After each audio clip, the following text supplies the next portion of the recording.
Alors aujourd'hui, nous allons parler de la négation. On peut utiliser différentes structures.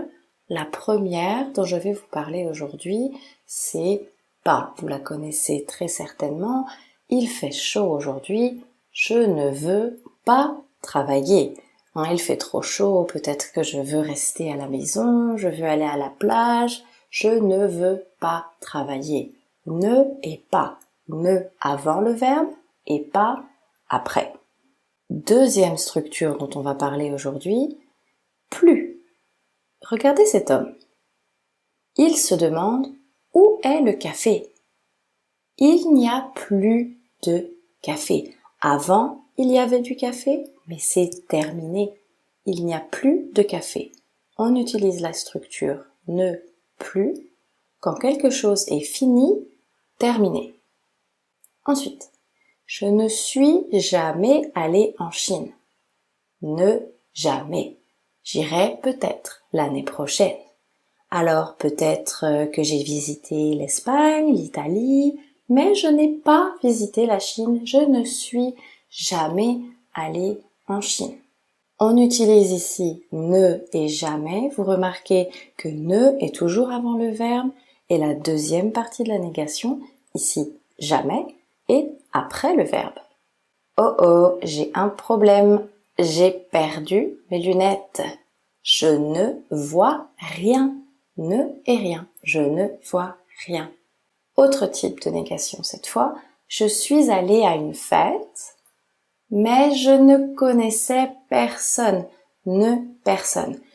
Il y avait des gens à la fête, mais il n'y avait pas mes amis. J'étais seule. Je ne connaissais personne. Je suis allée chez Albert pour regarder un film. Le problème? Albert n'a aucun DVD. Il n'a aucun DVD. Chez moi, j'ai beaucoup de DVD, mais Albert, lui, il a 0 DVD. Il n'a aucun DVD. Autre exemple, je suis allée chez Albert pour manger, mais il n'a aucune assiette. Il a 0 assiette. Différence entre aucun et aucune. DVD est un mot masculin, il n'a aucun DVD. Et assiette est un mot féminin, donc je dois dire aucune. Il n'a aucune assiette. Attention, regardez bien cette phrase.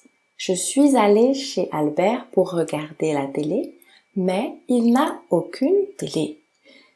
Je ne peux pas vraiment dire il n'a aucune télé, c'est un peu bizarre. Je dirais plutôt il n'a pas de télé. Pourquoi? Parce que j'utilise aucun et aucune quand il y a plusieurs objets.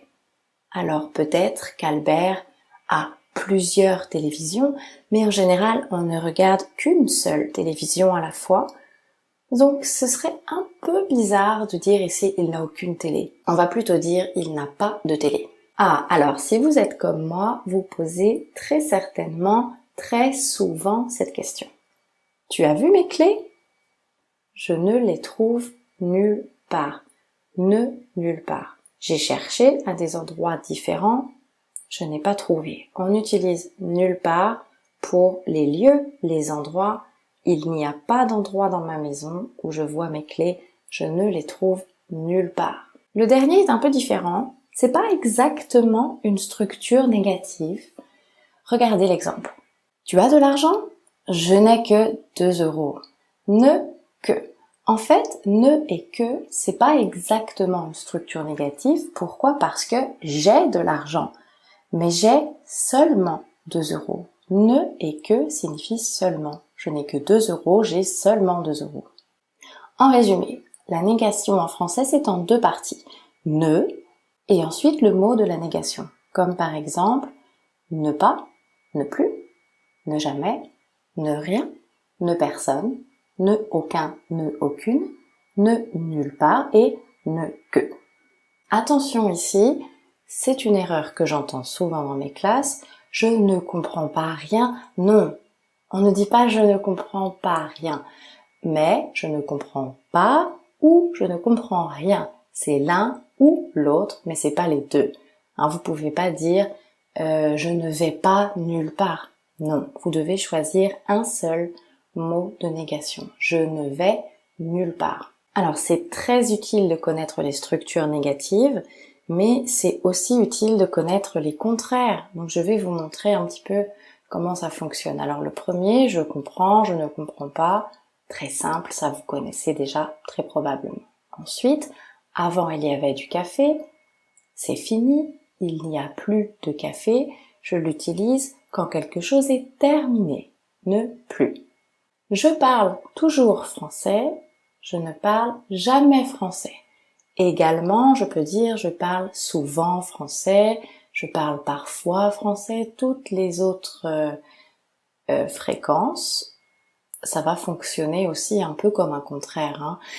Également, au passé composé, j'ai déjà visité la Chine, je n'ai jamais visité la Chine.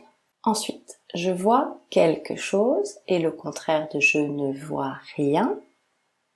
Je connais quelqu'un et le contraire de je ne connais personne. Il a plusieurs chiens et le contraire d'il n'a aucun chien. Je vais quelque part et le contraire de je ne vais nulle part. Petite précision, à l'oral, quand on parle, en général, on ne prononce pas le ne. Par exemple, si je parle avec mes amis, si je parle avec ma famille, dans ma vie de tous les jours, je ne dis pas je ne comprends pas. Non, quand je parle, je vais dire je comprends pas. Quand on parle à l'oral, en général, on ne prononce pas le ne. Par exemple, je comprends pas. Je comprends pas. Il y a plus de café. Il y a plus de café. Je parle jamais français. Je parle jamais français. Je vois rien. Je vois rien. Je connais personne. Je connais personne. Il a aucun chien. Je vais nulle part. Je vais nulle part. Ça, ce sont les formes à l'oral. Mais quand vous écrivez, n'oubliez surtout pas de bien écrire le ne.